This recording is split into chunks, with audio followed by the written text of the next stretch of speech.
TV 특강 재테크의 법칙. 오늘 이 시간에는 수익형 부동산 투자법의 기초를 다지는 시간을 마련합니다. 수익형 부동산 투자법에 대한 모든 것 기대하셔도 좋습니다. 재테크의 법칙 14번째 시간 지금 시작합니다. 안녕하세요. 재테크의 법칙 시청자 여러분. 오늘은 여러분들에게 수익형 부동산 투자법에 대해서 강의를 해드릴까 합니다.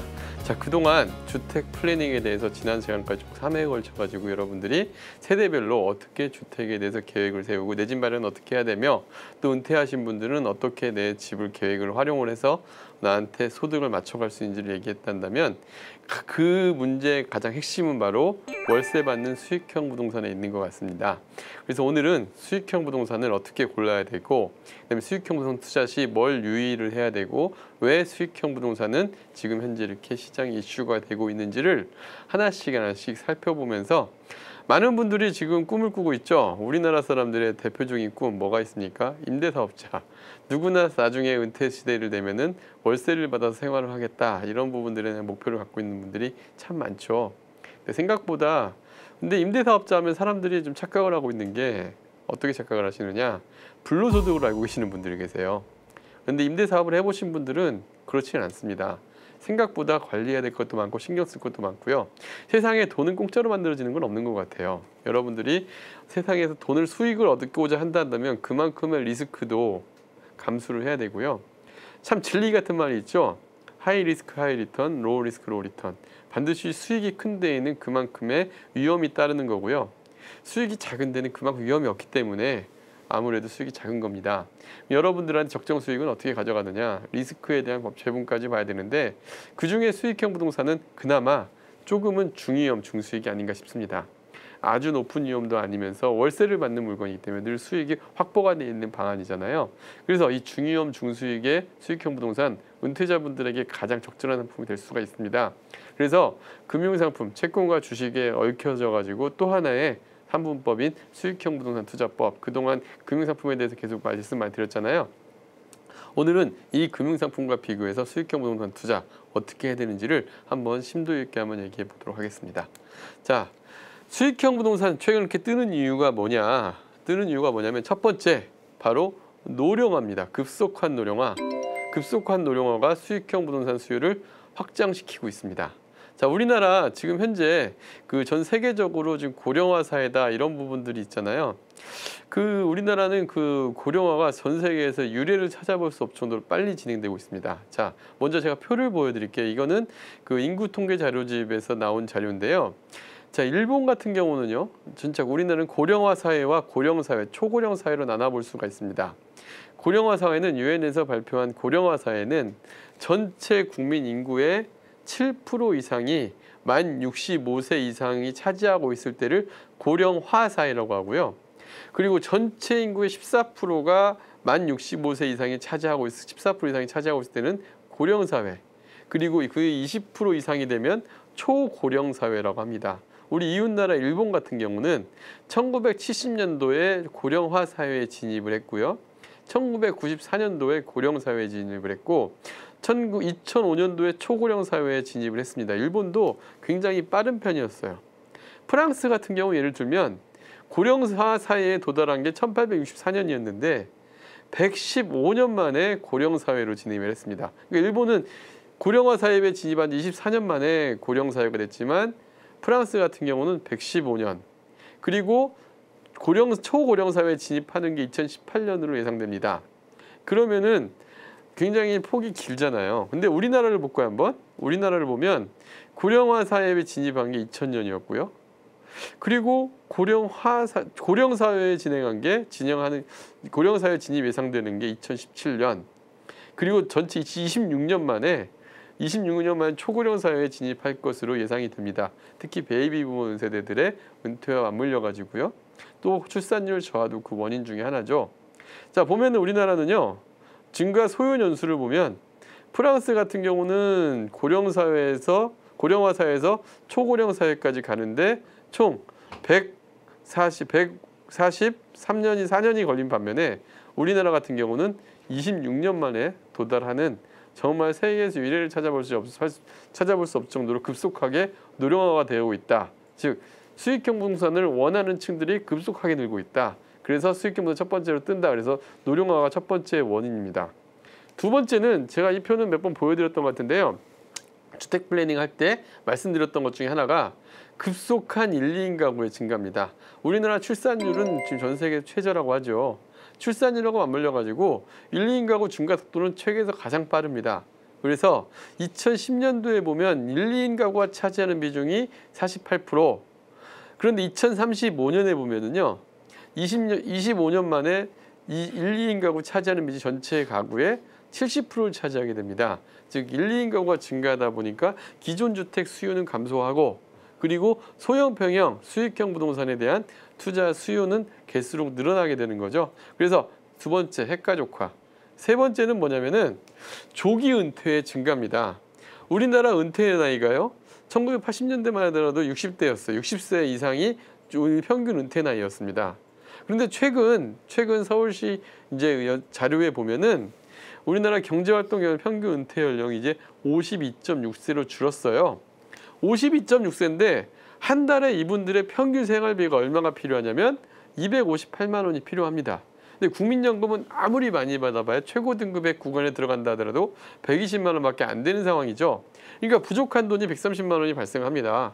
근데 이걸 메꿀 수 있는 방법으로 다양한 방법이 있지만 현재 갖고 있는 부동산을 주거용에서 수익형으로 바꾸는 이런 수요가 갈수록 늘다 보니까 첫 번째 고령화의 급속도, 두 번째 조기 은퇴, 세 번째 핵가족화 이 세 가지가 맞물리면서 수익형 부동산이 뜨는 이유가 됐고요. 여기에 추가적으로 하나 정도 더 한다고 한다면은 주택 보급률이 100%를 넘어선 것도 역시 수익형 부동산, 즉 그동안 차익형 부동산에서 많은 수익을 내왔지만 이제는 매매 차익이 힘들어진다라는 사회적 인식이 늘어나면서 바로바로 수익을 본원적으로 부동산의 본원적 수입인 월세 임대 소득을 가지고 가져가는 수익형 부동산을 찾는 사람들이 많아지게 된 겁니다. 자, 그러면 이제 바로 이러한 임대 수익형 부동산들은 어떻게 운영을 해야 되고 앞으로 어떤 식으로 투자를 맞춰가야 되느냐를 이제 유형별로 좀 살펴봐야 될 것 같습니다. 자, 임대 수익형 부동산 하면 여러분들이 당장 생각나는 게 뭐가 있습니까? 가장 많이 생각하는 게 오피스텔, 그리고 상가 이런 게 아닐까요?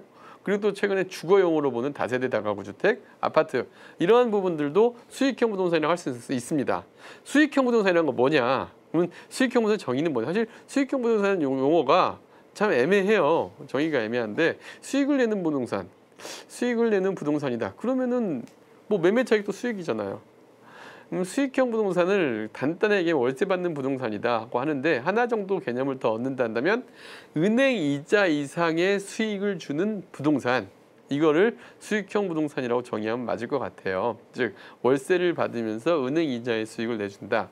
괜찮죠. 네, 정말 괜찮은 방법인데 유형별로 조금 우리가 알아야 될 포인트들이 있습니다. 그래서 제가 총 세 가지를 좀 준비를 했는데요. 첫째, 오피스텔, 그리고 두 번째, 상가, 그리고 다세대 다가구와 같은 주거용 주택들, 이 세 가지 유형을 좀 비교를 해보도록 하겠습니다. 자, 보면은요, 우선 오피스텔 먼저 볼까요? 최근에 이런 얘기들 많이 하죠. 오피스텔의 공급량, 또 1, 2인 가구들을 대상으로 한 소형 주택의 공급량이 늘면서 공실 위험이 커졌다, 그리고 수익률이 떨어졌다, 이런 얘기를 많이 합니다. 맞아요. 공실 위험이 분명히 늘어난 건 사실입니다. 통계적으로 보면 공급량이 단계적으로 좀 많이 늘어나는 건 사실이에요. 근데 이 오피스텔 같은 경우 이런 얘기를 좀 해볼까요? 만약에요, 여러분들이 투자할 때 투자 포인트로서 잡아야 될 것 중에 하나가, 만약에 이러면 어떨까요? 서울 경기권에 역세권 도보 5분 이내에 있으면서 주변에 대학가라든가 좀 직장 수요가 많은 지역에 있다 한다면, 그리고 세대수도 한 100세대 정도 이상이 돼서 관리 체계가 잘 이루어졌다 한다면 걔도 공실이 가능할까요? 제가 지금까지 경험을 해본 바로는 이런 기준에 합당한 주택이라 한다면은 월세가 예를 들면 50만 원을 하다가 45만 원 떨어질 수는 있어요. 그런데 세입자를 못 맞추는 경우는 없는 것 같아요. 그만큼 수요가 많기 때문에 그래요. 그러니까 오피스텔도 옥석을 가릴 줄 알아야 된다라고 생각을 하셔야 될 것 같습니다. 자, 근데 오피스텔은 가장 큰 단점이 취득세예요. 사실 주택은 소형 주택 같은 경우는 주택 임대사업자를 낼 경우에 세금이 안 나오고 임대사업자를 안 내더라도 세율이 1.1%, 2.2% 요 구간에 들어갑니다. 대부분 1.1% 구간에 들어가게 돼요. 그럼 취득세가 이렇게 높지가 않은데 오피스텔은요. 주거용으로 씀에도 불구하고 취득세를 부여하는 그때 용도는 주택 이외로 들어가서 4.6%의 취득세를 냅니다. 만약에 2억짜리를 하나 사게 되면은 거의 1,000만 원이 세금이에요. 그러다 보니까 수익률을 확 떨어뜨리는 중요 요소 중에 하나입니다. 그래서 내가 만약에 주거용 오피스텔을 투자한다 그러면은 세금에 대해서 확실하게 고민을 하고 들어가셔야 됩니다. 두 번째, 오피스텔은요. 장점이 공실 위험이 낮아요. 왜? 오피스텔은 기본적으로 용적률이 400% 이상대에 지어진 땅들, 즉 상업지역이라나 중공업지역이라든가 이런 데에 지어질 수밖에 없어요. 대부분 이런 데들이 역세권에 위치합니다. 그러다 보니까 공실 위험은 낮고요. 단 이게 이제 용적률이 높은 상태로 지어지다 보니까 토지 비율이 낮습니다. 그래서 개발 이익도 또한 낮습니다. 그러니까 매매 차익은 조금 어렵다라는 약간의 편견이 있긴 하지만 사실 이게 건물이 노후화가 되면은 감가상각이 될 수밖에 없는 구조를 갖고 있다는 것도 어쩔 수 없는 한계입니다. 대신 임대 수익률은 현재 존재하는 주거용 자산들 중에서는 가장 편합니다. 그리고 여기 나와 있진 않지만 가장 큰 장점은 관리가 용이해요. 일반적으로 100세대 이상의 단지들로 지어지기 때문에 일반적으로 보면 건물도 잘 지어진 경우들이 많고요. 그래서 임대 관리가 좀 용이한 편입니다.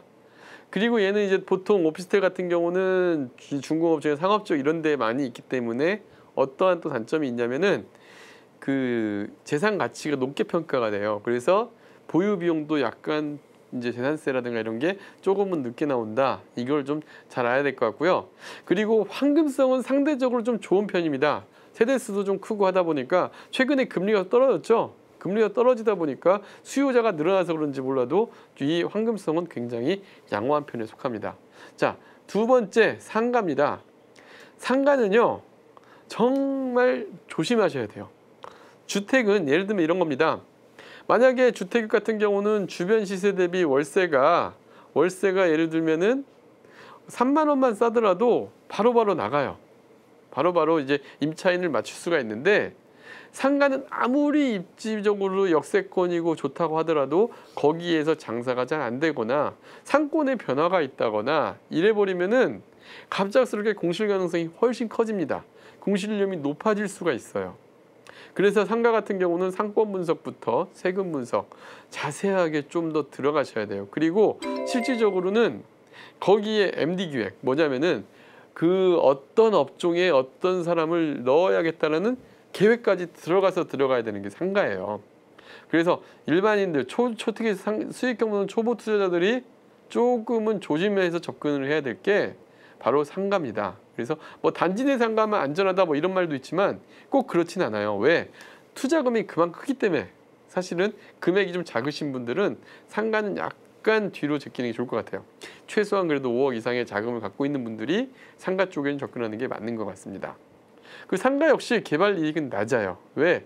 이미 용적률 자체를 높게 지어놨고 이거 재개발 지역이 된다 이런 상황 자체로 가져가기는 좀 어려운 것 같습니다. 대신 상가는요.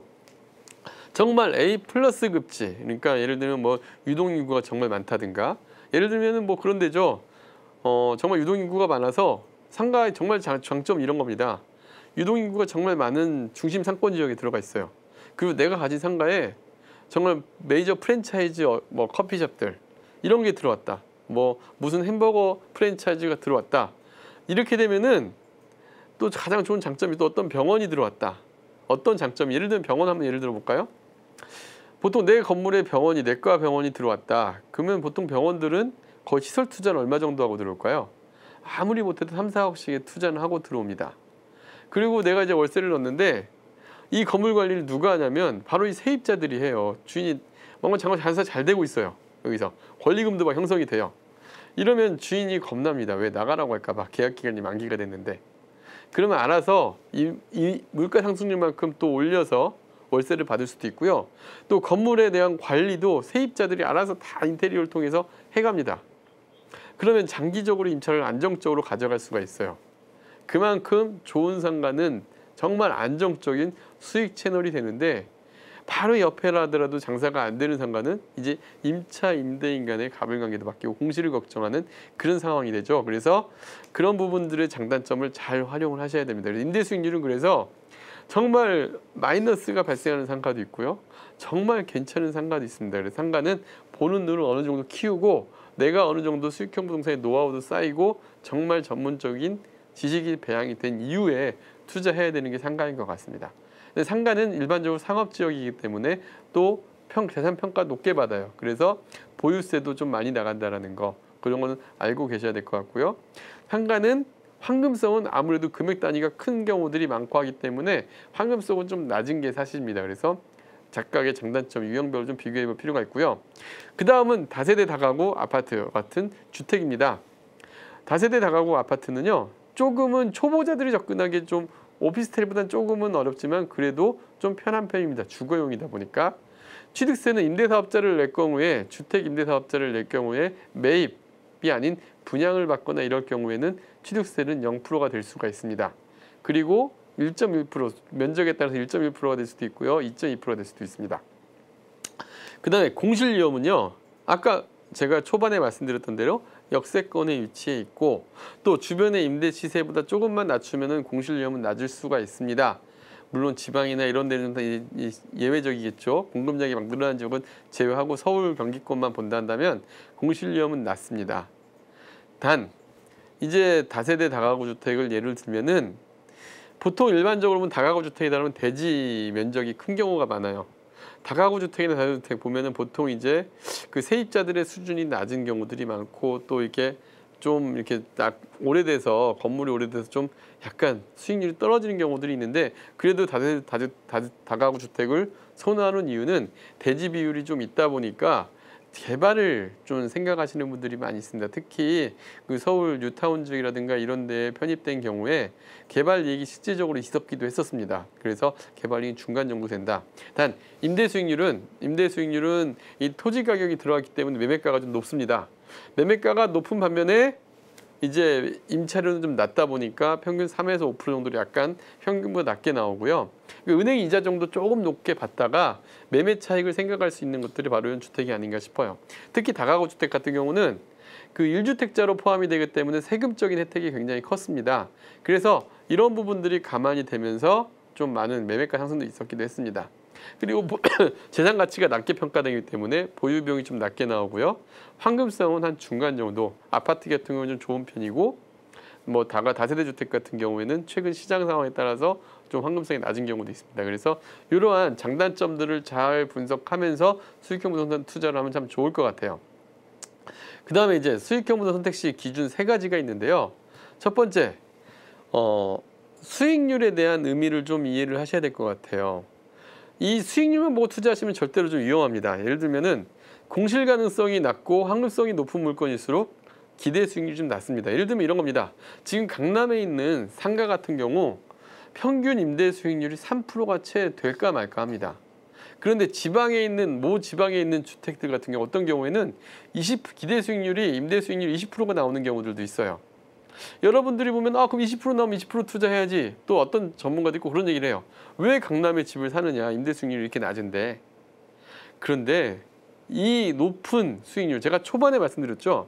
기대 수익률이 크면 그만큼 리스크가 크기 때문에 그래요. 시장 가격은 정확하게 반영이 됩니다.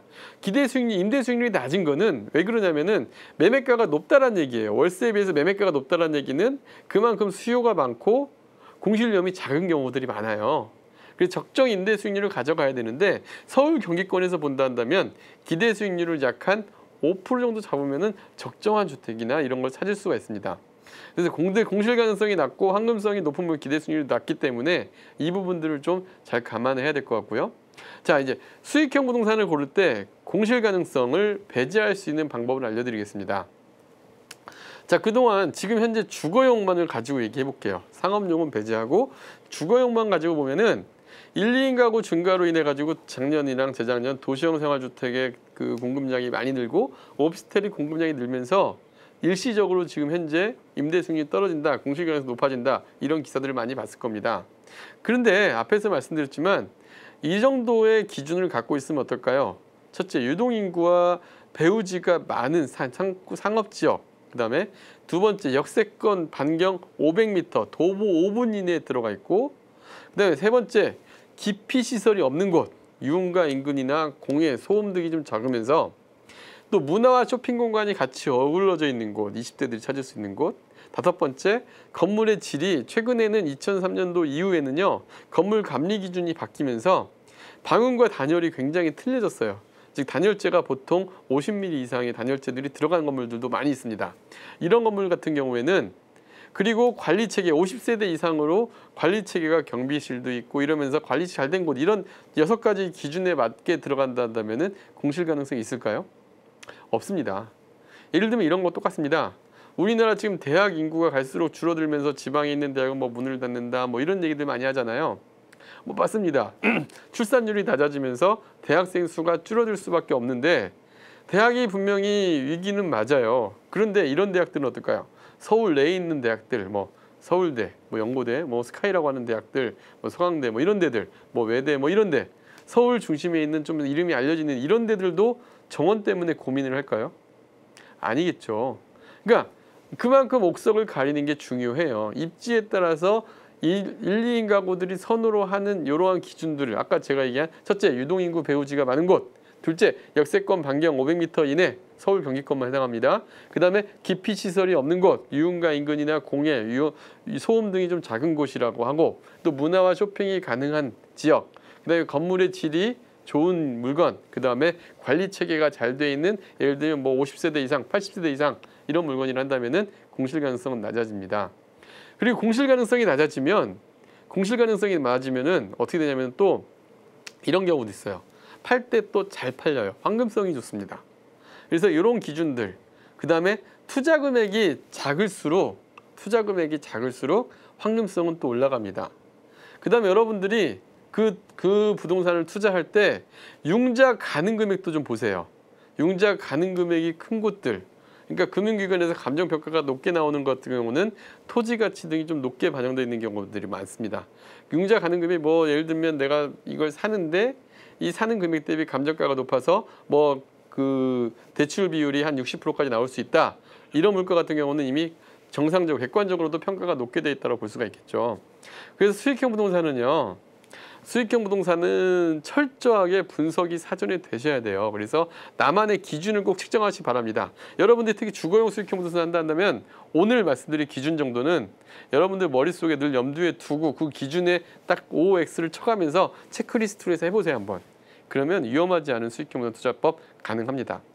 그 다음에 수익형 부동산은 세금 파악이 가장 중요합니다. 제가 오늘 세금까지 말씀 못 드렸지만 다음 시간에 세금 얘기는 좀 자세하게 해드릴게요. 그래서 세금 파악을 본인의 상황에 맞춰가지고 세금 및 비용 분석 먼저 하시고 들어가시고요. 그 다음에 수익형 부동산도 유형별로 장단점이 있습니다. 아까 얘기한 것처럼 상가나 오피스텔, 주택 거기에 맞춰서 들어갈 것도 중요하고요. 주거용 수익형 부동산은 공실위험을 회피하기 위한 방안을 찾는 게 중요합니다. 그리고 어쨌든 건강보험이나 국민연금 이런 비용 파악도 중요하니까요. 지금까지 말씀드린 기준에 맞춰가지고 투자를 하시면 여러분들에게 좋은 투자법이 됐을 것 같습니다. 자, 수익형 부동산 투자 원하시는 분들 오늘 다음 시간 놓치지 마시고 꼭 잘 들어보시길 바랍니다. 그럼 감사합니다.